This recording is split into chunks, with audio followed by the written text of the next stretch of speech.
Jean-Luc Mélenchon est notre invité ce matin. Bonjour. Bonjour. Que se passe-t-il? J'entends un peu de bruit, mais c'est pas grave. Jean-Luc Mélenchon. Alors, Nicolas Sarkozy sur écoute. Regardez mes yeux. Oui, bon, c'est vrai qu'il fait beau. Oui, mais les pollens sont de retour. Ça, c'est une actualité. Vous voulez qu'on parle du pollen Non, pendant 22 minutes? Je vous en prie. Mais, oui, parce que nous qui vivons en ville, entre les pics de pollution et les retours du pollen, j'aime mieux vous dire qu'en ce moment, on va commencer à parler d'écologie, tiens, parce que vous dites attention, vous voulez lancer un appel, alerte. On en parlera. Gardons ça. Mon tour. Et dites-moi, Nicolas Sarkozy, placé sur écoute, son avocat placé sur écoute, est-ce que la justice est instrumentalisée contre Nicolas Sarkozy par le pouvoir en place ou pas? Moi, je ne sais pas le dire, je n'en sais rien, mais a priori, on fait tous, je pense que tous les responsables, on doit avoir la même attitude, qui est de dire, on fait confiance aux juges, ils font leur travail, on n'a pas à leur peser sur les épaules en donnant des consignes, en faisant des appréciations. Bon, je suppose qu'il y a des avocats, ils sont plus... Mais quand les avocats disent atteinte grave et répétée au secret professionnel... Ah ben ça fait un moment que ça dure. Dans ce pays, le secret de l'instruction, c'est un vieux souvenir, une aimable marotte. Mais maintenant, alors ça sort dans des conditions affreuses parce que tous ceux qui en sont victimes ne peuvent pas se défendre puisqu'ils ne savent pas précisément de quoi ils sont accusés. Et je pense que c'est un moment nouveau dans la vie des institutions des pays démocratiques. C'est une affaire politique ou pas? Selon vous, est-ce qu'on est en train de tout faire pour empêcher le retour de Nicolas Sarkozy? Je vous pose clairement la question. C'est à moi qui devrais vous poser clairement la question. Qui répond? Parce que c'est toute la... je ne sais pas qui. Je vais vous dire une bonne chose. Je ne sais rien de tout ça. Je vois pas qui à gauche a intérêt à empêcher Nicolas Sarkozy de revenir. Personne. Donc s'il y a un problème avec Nicolas Sarkozy, il est forcément à droite. Et c'est vrai que dans le passé, on a souvent vu la droite régler ses comptes à coups de dénonciation, à coups de boules puantes. Mais quand les juges écoutent les avocats, est-ce que ce n'est pas dangereux pour la démocratie, franchement? Sans doute, les avocats vont le dire, leurs associations vont le dire. C'est ce qu'ils disent. En effet, c'est un problème. Jusqu'à présent, on n'écoutait pas les avocats. Vous êtes très prudent, là. Je fais attention, bien sûr, parce que moi, j'aime pas... J'ai trop vu d'affaires où on se faisait manipuler par des annonces spectaculaires, des débats. Quand il s'agit de la justice, il faut faire attention. Si on commence à fausser tous les instruments de vie collective, en les soupçonnant tous d'être pourris, on crée une situation à laquelle je m'attends, parce que c'est ça la pente générale des événements dans notre pays. Mais moi, j'ai pas l'intention de contribuer à ça. Bon, je l'observerai et j'en tirerai parti. Et l'affaire Buisson, vous avez vu ça aussi? C'est étrange, hein? Qu'est-ce que vous en pensez? C'est étrange, quoi. Moi, je sais pas, ils se réunissent, il y en a un qui enregistre tous les autres. Il y a un truc à droite avec les enregistrements. Il y avait la femme Bettencourt, déjà, qui se faisait espionner par son loufia. Et monsieur Sarkozy, pareil. Tout ça est un peu étonnant. Mais en même temps, on voit bien le fond de l'affaire. La superstructure politique de notre pays est entrée en décomposition. C'est-à-dire que du côté de la gauche gouvernementale, ce ne sont pas naturellement des problèmes de ce type, mais le déboussolage et l'explosion idéologique est totale, et du côté de la droite, c'est l'éparpillement. Alors, cette fois-ci, pour de bon, d'habitude, je n'aime pas qu'on utilise ce procédé, parce que je le trouve un peu facile, mais je crois que la crise de la droite est un aliment extraordinaire pour l'extrême droite, ça oui. Ça c'est ce que nous allons voir. Nous allons voir Madame Le Pen prendre la tête de la droite. C'est pas vous qui avez parlé de boule puante, non? Vous avez parlé de ça, non? À l'instant. Oui, à l'instant, oui. Mais pourquoi vous, boules puantes qui viennent? Elles viennent d'où? On ne sait pas d'où elles viennent. Je ne sais pas plus que vous, moi. Mais je vous dis juste une indication pour essayer de trouver. Je vous dis, c'est pas l'intérêt de la gauche. Je vois pas très bien ce qui pourrait nous motiver à empêcher M. Sarkozy de revenir. Il n'y a pas de la gauche, quoi. Écoutez, vous voyez bien, la campagne elle est faite s'il revient. Tous pourris, vous l'entendez?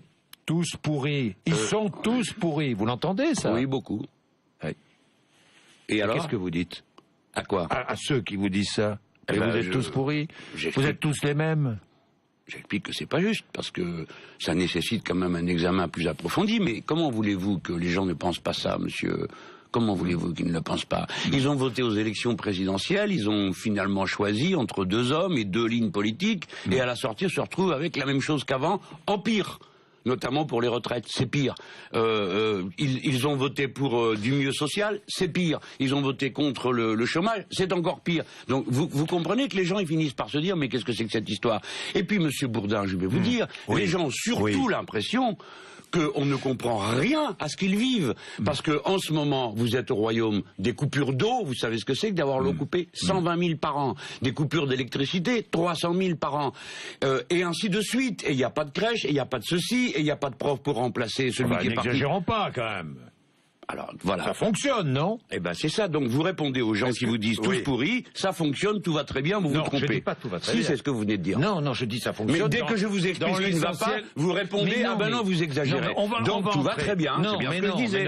Mais si, Monsieur Bourdin. Dans l'excès, Jean-Luc Mélenchon. On va parler du pacte de responsabilité. Non, laissez-moi finir. Vous tombez dans l'excès quand vous dites que tout va mal. Vous tombez dans l'excès. Je vous parle de ceux dont vous me parlez, vous, qui disent tous pourris. Tout le monde ne dit pas tous pourris. Et beaucoup le disent. Peut-être bien. Donc pourquoi le disent-ils? On accepte de regarder en face, ou bien seulement on vient leur faire la morale? Alors dire non, vous n'avez pas le droit, c'est pas bien, vous êtes des fans. Non. Donc on essaye de comprendre pourquoi ils disent ça. Et permettez-moi de vous dire qu'ils ont des bonnes raisons de dire ça. Alors on va entrer dans le détail. Remaniement, on va effacer cette question vite fait. Manuel Valls, le préféré des Français pour remplacer Jean-Marc Ayrault, ça serait utile, un changement de Premier ministre? Mais écoutez-moi, Monsieur Bourdin, il y a une confusion des genres. Je ne suis pas journaliste ni commentateur. Je suis acteur. Qu'est-ce que vous voulez que ça me fasse? Moi, vous en moquez complètement. Je ne m'en moque pas, je suis comme vous, je m'y intéresse, mais ça n'est pas à moi de commenter. Moi, j'ai une proposition à faire. Le Front de gauche est prêt à gouverner ce pays avec une majorité qui est aujourd'hui assise sur les bancs de l'Assemblée nationale et qui, au lieu de défendre une politique économique de droite, qui est celle de François Hollande, pourrait défendre une politique économique de gauche, qui est celle que pourrait, par exemple, constituer le Front de gauche, les écologistes et les socialistes de gauche. Vous pourriez vous allier aux écologistes, là, aujourd'hui? Mais bien sûr que oui. Que de même qu'on pourrait parfaitement s'allier aux socialistes. C'est l'objectif que vous avez, parce que je vous vois vous rapprocher des écologistes. Alors, un peu partout. D'abord, il faut dire que notre parti s'est constitué, ça ne s'est pas vu parce que moi-même je ne viens pas de cette famille, mais c'est constitué sur des bases écologistes. Nous sommes aujourd'hui les gens du manifeste pour l'écosocialisme. Oui, c'est vrai, il y a une grande convergence, et en particulier sur les thèmes essentiels du renouvellement de la transition énergétique, du renouvellement du modèle de consommation et de production. Oui, ça c'est vrai. Et puis après, il y a plus de 80 listes dans lesquelles nous sommes ensemble, les écologistes et le parti de gauche. Et je veux le préciser, dans beaucoup de cas, c'est-à-dire à peu près 45, avec les communistes. Donc on voit bien que l'objectif que j'avais, qui était de dessiner une majorité de gauche alternative, eh bien il y a un certain nombre de villes où il se présente. Et j'ajoute que ce pourrait être une stratégie victorieuse, par exemple, à Grenoble, où, comme vous le savez, la liste qui est conduite par un membre d'Europe Écologie Les Verts, mais qui a pour numéro 2 une conseillère régionale, Elisa Martin, du PG, est à touche-touche avec les socialistes. Oui, mais Jean-Luc Mélenchon, vous êtes donc proche des écologistes, vous qui avez défendu le nucléaire, quand même un temps dans votre vie, franchement. Alors, je ne sais pas pourquoi vous faites cette remarque. Vous n'avez jamais défendu le nucléaire? Oui, bien sûr, mais vous savez, j'ai également cru au Père Noël. Attendez, Monsieur Bourdin, je voudrais vous dire quelque chose. Jusqu'à l'âge de 5 ans, j'ai cru au Père Noël. D'accord, mais enfin, ça n'a rien à voir. Sur le nucléaire, ça n'a rien à voir, c'est presque aussi bête. Vous êtes en train de... Mais parce que C'est vrai ou pas? C'est vrai ou pas? Mais monsieur... Oui, bien sûr, c'est vrai. Oui, Monsieur Bourdin, c'est vrai. Alors, non. Fermeture de Fessenheim ou pas? Attendez, mais Monsieur Bourdin, une seconde, quoi. Alors, allez-y. C'est une interview, une convocation au commissariat, là. Bon, alors écoutez-moi. J'ai, comme beaucoup de gens dans ce pays, cru que c'était la solution, le nucléaire. Et j'admire et je salue ceux qui ont réussi à mettre en moins de 10 ans en place cette filière, parce que nous pensions tous que c'était le bien. Est arrivé l'accident de Tchernobyl, et vous avez à partir de là 2 catégories de gens. Ceux qui s'obstinent à ne pas voir la réalité, qui ne veulent pas la voir, qui pensent qu'en effet, le nuage atomique a fait le tour de la France, et puis ceux qui se sont dit, bon sang, il y a un problème, qu'est-ce que je suis en train de faire si je continue à approuver un mode de production d'énergie qui, bien sûr, est sûr, 99,9% du temps. Mais le 0,1 où il y a l'accident, alors c'est une catastrophe qui dépasse en ampleur toutes celles qu'on a connues. Voilà comment je suis devenu... Attention à Blaye. Alors oui, notamment la centrale de Blaye. C'est l'alerte que vous vouliez oui, je voudrais faire remarquer à tout le monde, je voudrais faire dire, regardez bien, attention à ce qui se passe avec la centrale de Blaye. Je ne veux pas affoler. Nous avons eu Fukushima, c'est une centrale nucléaire dont on va célébrer fort tristement le 3e anniversaire de l'explosion. Bien, pas de l'explosion, qu'est-ce que je viens de dire, je croise les doigts. De terre, voilà, du tsunami. Tsunami. Voilà, monsieur Bourdin, vous touchez juste, c'est la conjonction entre un phénomène naturel, le tsunami, et une implantation nucléaire mal pensée qui a provoqué l'accident. Or, la centrale de Blaye se trouve être dans un endroit qui est exposé, qui est directement à côté de Bordeaux. Vous savez qu'en France, on a cette spécialité. On a Nogent au-dessus de Paris et Blaye au-dessus de Bordeaux. Eh bien, lorsque se conjugue un mauvais placement, parce qu'elle est quand même près du littoral. Mais à l'époque, les gens qui l'ont installée ne savaient pas que le littoral se ferait grignoter par les tempêtes du fait des autres constructions. Si bien que quand vous additionnez à un moment où il y a des grands creux, parce que c'est forte marée, tempête, etc. Et on a connu des creux jusqu'à 7 mètres là-bas, et que vous additionnez un vent très violent, on a connu jusqu'à 140 km/h, lorsque les deux se conjuguent, le danger est extrême, que l'eau passe par-dessus la digue, et que la centrale soit immédiatement... Alors on a rehaussé la digue, et il y a une grande discussion pour savoir si c'est suffisant, s'il faut faire autrement. Ce que je veux dire, ce n'est pas pour affoler. Il faut la fermer alors ? C'est pour dire, nous devons réfléchir. Mais il faut fermer toutes les centrales nucléaires du pays. Il faut les fermer. Ce matin, vous dites, il faut fermer toutes les centrales nucléaires du pays. Bien sûr, mais Fessenheim, la première. Écoutez-moi. Et ensuite les autres. Blaye et les autres. Voilà. Pourquoi faut-il le faire et comment faut-il le faire ? Il faut passer à un autre mode de production d'énergie, en parvenir à la bougie. Et on ne fermera pas les centrales en 48 heures. Non. Il nous faudra 20 ans pour y arriver. Celle qu'on a commencé à démonter, on n'a toujours pas fini parce qu'on ne sait pas le faire. Il va donc peut-être falloir la confiner. Donc, nous devons aborder positivement cette question, pas avec la peur pour les uns de retourner à la bougie et les autres que tout va sauter tous les 5 minutes. Mais nous devons changer de mode de production. Parce que de l'énergie. Pourquoi, monsieur Bourdin ? Parce que ne rien faire, comme est en train de le faire François Hollande, c'est décider.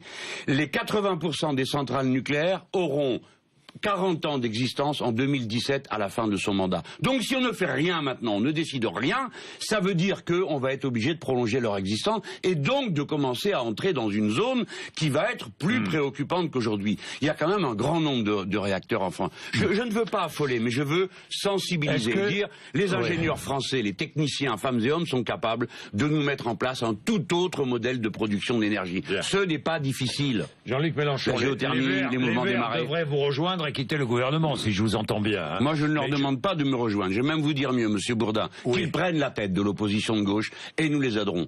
Qu'ils prennent la tête. Parce que, voyez-vous, monsieur Bourdin, vous m'avez posé une question au départ. Vous me dites, vous espérez que... Non, monsieur Bourdin, je suis sûr. Je suis certain que les écologistes vont sortir du gouvernement. Ce qu'on ne sait pas, c'est quand. Mais quand ils seront en dehors du gouvernement, alors ce ne seront plus les mêmes qu'avant. Ils voudront conquérir une majorité politique dans le pays. Et à ce moment-là, ils n'auront qu'un seul allié possible, le Front de gauche. Voilà comment la grande conjonction de l'opposition de gauche va se construire dans notre pays. Et donc, vous aurez bientôt, un jour ou l'autre, une autre possibilité que de voter pour ces pitoyables socialistes et leur politique économique de droite. Et leur pacte de responsabilité, avec cet accord trouvé entre le MEDEF d'un côté et 3 syndicats de l'autre. Vous croyez à la création d'emplois, branche par branche?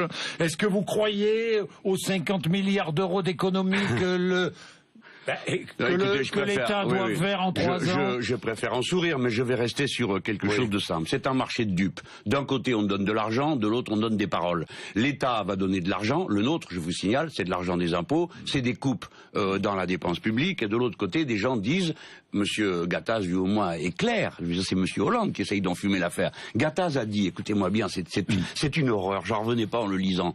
Il dit, mais moi je voulais pas qu'on me contrôle, et puis les contreparties, et qu'on me demande sans arrêt ce que nous allons faire de l'argent et des marges qui ont été dégagées, n'est-ce pas? Donc on va lui donner au total 30 milliards, mais ce qui l'ennuie, c'est qu'on lui demande ce qu'il compte en faire. Et écoutez bien ça, c'est là qu'est l'horreur. Il a dit, les entreprises sont libres d'en faire ce qu'elles veulent, c'est-à-dire investir, ce qu'ils ne font pas, je parle des très grandes entreprises, ou même distribuer des dividendes. Voilà ce qu'il a dit. Autrement dit, l'argent des impôts qui vont être donnés à ces grands patrons du CAC 40 peut être utilisé pour qu'ils se le distribuent entre eux aux actionnaires. Mais on n'a jamais vu une chose pareille dans ce pays, même la droite dans le passé n'osait pas le faire. Et cette chose incroyable aura lieu sous un gouvernement dirigé par monsieur François Hollande, Harlem Désir et tous les autres solfériniens. C'est une chose incroyable. Alors maintenant, laissez-moi vous dire que si par hasard ils arrivaient à créer les emplois dont ils parlent... Ne me frappez pas quand je même. vous frappe pas, je vous touche. Vous êtes du Midi, vous. Oui, je suis vous du êtes Midi, de Montpellier. Oui, Eh bien, quand on se parle, on se touche. Oui, c'est vrai. Bon, alors. J'en viens à l'affaire. Oui, parce que très je vais vite. vous parler de Bouygues. Et après, tout le monde dit que je parle trop vite. Bien, mais regardez bien. Oui. Le Haut Conseil de la Sécu, excusez-moi, le nom m'échappe à cet instant, dit que cette mesure donnera 130 000 à 300 000 emplois. C'est déjà pas ce qu'a dit monsieur Gattaz. Mais je prends le chiffre de ce monsieur parce que Gattaz, lui, se moque de nous. Il dit qu'il va créer 1 million d'emplois en 5 ans. D'abord, c'est pas lui qui va les créer. Et deuxièmement, c'est le mouvement mécanique de l'économie française.